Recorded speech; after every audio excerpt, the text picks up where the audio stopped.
بالله من الشيطان الرجيم بسم الله الرحمن الرحيم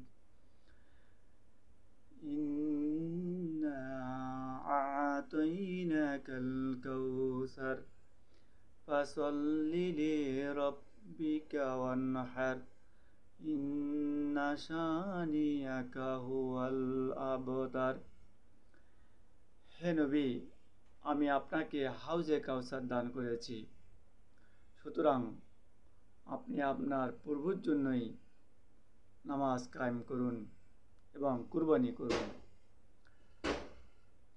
ইন্না শানিয়াকা হুয়াল আবতার, নিশ্চয় আপনার দুশমনেরাই শিকড় কাটা নির্মূল।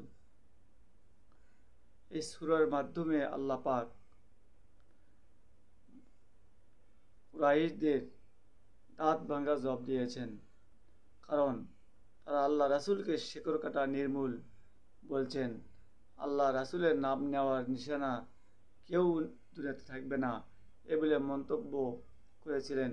তাদের এই কথাগুলিকে আল্লাহ পাক চিরতরে খতম করে দিয়েছেন এই সূরার মাধ্যমে।